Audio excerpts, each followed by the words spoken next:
चलिए 9th class के विद्यार्थियों के लिए फिर एक पैराडाइज साइंस कोचिंग चैनल जो 2020 में आप लोगों के बीच में रन किया, लेकिन पुनः जब ऑफलाइन क्लास जब शुरू हो गया था आप लोगों को, तो फिर ऑनलाइन क्लास को बंद कर दिए थे। लेकिन अब फिर एक कोरोना अपना उग्र रूप ले रहा है, तो हो सकता है इट कैन बी पॉसिबल कि आपके अगले साल के भी स्थिति बिगड़ सकता है। तो हम लोग को पहले ही से सतर्क हो जाना चाहिए कि हम फिर चैनल से जुड़ जाए और जो क्लास मिले उसको सही सलामत हम घर पर लें, सेल्फ स्टडी करें और फिर जब तक हम लोग ये स्थिति बना रहे हम लोग फिर घर पर मेहनत करें। थोड़ा सा जो कोरोना का जो गाइडलाइन है उसके मुताबिक रहना सीखें भी हम लोग। तो आइए आज फिर आप सभी विद्यार्थियों के लिए मैं मैथ की क्लास लेकर के आ रहे हैं। तो सभी विद्यार्थियों से गुजारिश है कि आप लोग चैनल को सब्सक्राइब कर लीजिए। उसके बाद आज की टॉपिक हम स्टार्ट करते हैं। देखिए बच्चे, मैथ की टॉपिक है ज्योमेट्री। जो विद्यार्थी हम सराह बोला करते हैं कि ज्योमेट्री हार्ड होता है, मतलब कॉमर्शियल मैथ बना लेते हैं, अर्थमेटिक बना लेते हैं, स्टैटिस्टिक्स बना लेते हैं, अलजेब्रा बनाते हैं, फंस जाते हैं विद्यार्थी अक्सर। हाँ, इंटर में, मैट्रिक में या 10th में या कंपटीशन में वह ज्योमेट्री में फंसते हैं। कारण कि ज्योमेट्री में कैलकुलेशन नहीं है, ज्योमेट्री में हमारा तार्किक चीज है, एक लॉजिकल चीज है। और लॉजिक तब हम कर सकेंगे जब हम ज्योमेट्री की सही जानकारी रखते हैं और फिगर से रिलेटेड जितना सारा प्रॉपर्टीज होता है, गुण होता है, उसके बारे में जानते हैं। तो आप 8 से नए यानी न्यू क्लास यानी 9th में एंट्री ले रहे हैं, तो 9th में चलिए हम आप लोग के जो इसको हार्ड आप लोग कहते हैं वह टॉपिक हम लेकर के शुरुआत आप लोग ले करते हैं। देखिए ज्योमेट्री जो है हकीकत में जिसकी शाब्दिक अर्थ अगर पूछे कोई आदमी या आपसे पूछा जाए तो ज्योमेट्री वस्तुतः में देखिए दो वर्ड के मिलने से बना है। यानी ज्योमेट्री में पहले जो देखा है शुरुआती का जो अक्षर है जीओ यानी जीओ है, और पीछे में जो मेट्री बोल रहे हो ये मेट्री कोई वर्ड नहीं होता है। ये चूंकि तुम लोग का बराबर बोलते हैं कि साइंस में मैथ में ये जो वर्ड की जो उत्पत्ति होती है अक्सर ग्रीक वर्ड से लिया जाता है, और यही वजह है तो उसको हम लोग इंग्लिश में हिंदी में अर्थ लगाते रहते हैं, पता नहीं चलता है। लेकिन हकीकत में अगर इसी को भी अगर देखा जाए तो हम लोग हिंदी में इसे ज्यामिति कहते हैं। तो ज्यामिति में भी देखिए आगे जया है, और जया जिसको अंग्रेजी में हम लोग जियो कहते हैं, और जियो जिसकी वस्तुतः अर्थ होता है भू यानी पृथ्वी। कारण कि देखा जाए आप लोग से बच्चे जानते हैं कि ज्योग्राफी, तो ज्योग्राफी जो लिखते हो इसमें भी देखा है शुरुआती में वही है जियो। यानी कि समझिए कि आप बताएं भूगोल में पहला वर्ड आ रहा भू, यानी जिसका अर्थ होता है पृथ्वी। तो इसका मतलब जियो का मतलब यहाँ भी पृथ्वी है। और जो मेट्री बोल रहे हो वो हकीकत में मेट्रिक वर्ड नहीं होती है, वह मेट्रॉन वर्ड होता है। बात समझ रहे सब लड़के? देखिए जो जहाँ पे है वह चैनल को आप सही सलामत देखें और उसको समझिए। तो ये जो मेट्रिक बोलता है वो मेट्रॉन से, अब मेट्रॉन का अर्थ होता है मापना। एक मतलब कि जो मेट्रिक का सही अर्थ अगर कुछ जानता है या जानना चाहते हैं, इसका होता है पृथ्वी की माप। आप लोग सोच सकते हैं कि पूरी पृथ्वी की कथा मापते हैं, तो पूरी पृथ्वी पर तो हर तरह की चीजें हैं, निश्चित आकृति वाला भी है, अनिश्चित आकृति वाले भी है। एक तरफ से नदी भी है, झील है, तालाब है, पहाड़ है, समतल है, नहीं हर तरह की चीज है। तो समझिए इसका मतलब है कि ज्योमेट्री अगर आप पढ़ते हैं तो पूरी पृथ्वी को मापने के लिए आप सीख जाते हैं। हर तरह की चीज को आप माने जो है उसकी व्याख्या कर सकते हैं, आप बता सकते हैं।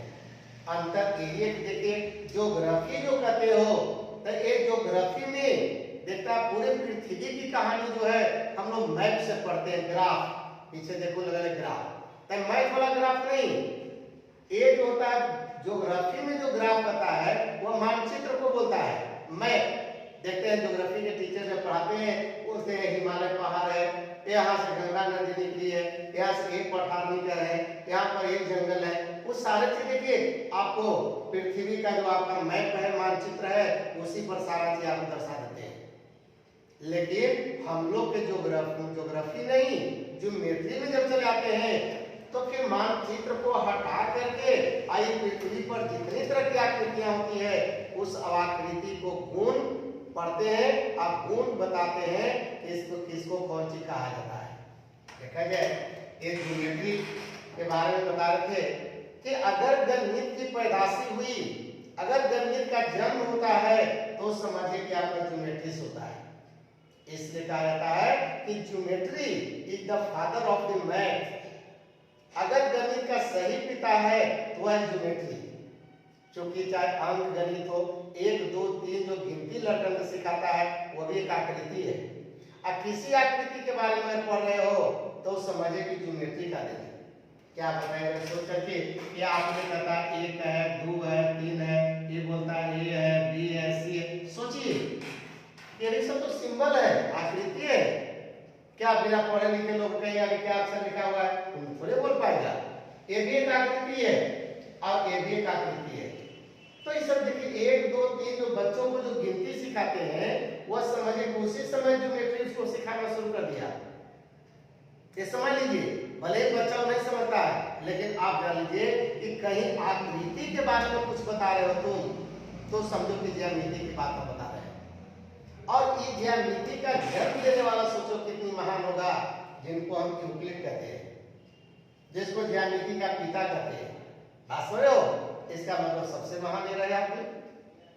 तो ये समझिए कि आपकी ज्योमेट्री का शुरुआती जो हम लोग करते हैं नीचे क्लास से, वह बच्चों को सिखाते हैं बिंदु, यही से कहानी शुरू होता है। अब नीचे क्लास के बच्चों को बिंदु के बारे में जो गलत परिभाषा दी जाती है, अब 9th में आकर के तुम लोग सुधर जाते हैं।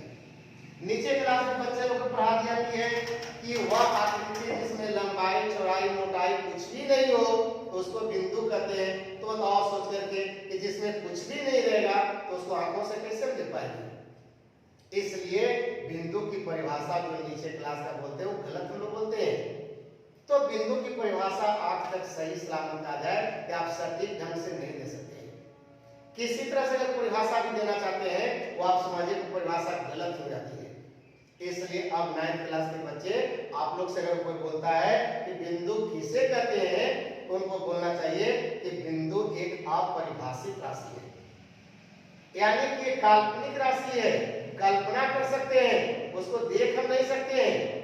बिंदु इतनी होती है चीज, छोटी से छोटी चीज जिसको नंगी आंखों से देख नहीं सकते, भले ही कल्पना कर सकते हैं लेकिन उसको डिफाइन हम नहीं कर सकते। इसलिए कहा जाता है कि a point is undefined quantity, अरे बिंदु एक अपरिभाषित राशि है, एक काल्पनिक राशि है जिसको हम परिभाषा नहीं दे सकते।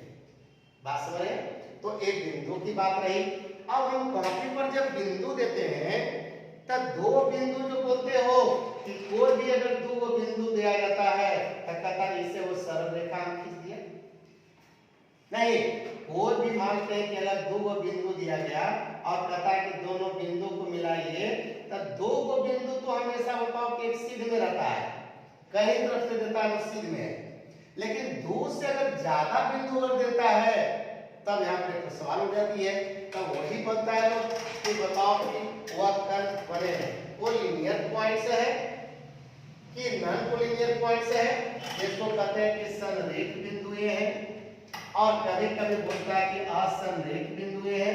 तो संरेख और असंरेख अगर कोई बोलता है कि संरेख बिंदु दो या कहे कि ए बी सी ये संरेख बिंदु है, तो ए बी सी संरेख बिंदु है, माने संरेख का मतलब क्या हुआ? एक मतलब होते हैं कि 3 या 3 से अधिक, 2 नहीं बोलना है, 2 तो हमेशा एक रेखा में है, 3 या 3 से अधिक वैसे बिंदु जिस बिंदु से होकर के कोई सरल रेखा अगर पार कर जाता है तब कहते हैं कि तीनों संरेख बिंदु है। असंरेख का मतलब हो गया कि अगर कभी भी 3 बिंदु अगर संरेख रहेगा तो इसमें 2 बिंदुओं के बीच की दूरी नाप करके आप फिर जोड़िएगा तो तीसरा के बराबर हो जाएगा। जैसे कि अगर ए बी सी अगर 3 बिंदु है और AB को नापा, फिर BC को नापा और फिर AC को नापी, तो AB और BC के जोड़ने पर AC BC तक के बराबर आएगा। तो ये समझे कि आपका संरेख बिंदु है। बात समझ गए? जब लेकिन याद रखें संरेख जहां पे बात होता है तो कम से कम 3 बिंदु बोलना चाहिए, 2 बिंदु नहीं। 2 बिंदु हमेशा संरेख होता है, 2 बिंदु से तो हमेशा वो रेखा गुजर गया। लेकिन अगर 3 गो बिंदु हो गया, 4 गो बिंदु हो गया और कहे कि संरेख है, तो देखेंगे क्या वो सब एक ही रेखा पर आ रहा है।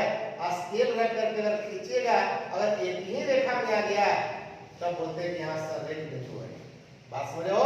लेकिन अगर मानते हैं कि वही देखिए अब A दे दिया, B दे दिया, C दे दिया, बताओ कि अगर रेखा हम खींचते हैं सरल रेखा स्केल रख करके तो A और B तो सीध में आ जाता है, बताओ C छूट जाता है कि नहीं? या मानते हैं कि B और C अगर सीध में है तो A छूट गया। एक मतलब कि AB और BC को नाप के जोड़ोगे तो समझो कि AC के बराबर में नहीं है। तो अगर दो बिंदुओं के बीच की दूरी नापिए और फिर जोड़िए, मान लें कि 2 सेंटीमीटर है, ये 3 सेंटीमीटर है, तो इसको 5 सेंटीमीटर होना चाहिए। लेकिन अगर 5 सेंटीमीटर हो गया तब समझो कि संरेख बिंदु है। लेकिन 5 सेंटीमीटर अगर नहीं हो रहा है तब समझना चाहिए कि असंरेख बिंदु है।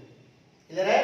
तो यहाँ पर सबसे पहले ज्योमेट्री में बच्चे लोगों को सीखना चाहिए कि बिंदु हम किसको कहते हैं, और बिंदु में संरेख बिंदु किसको कहते हैं और असंरेख बिंदु किसको कहते हैं।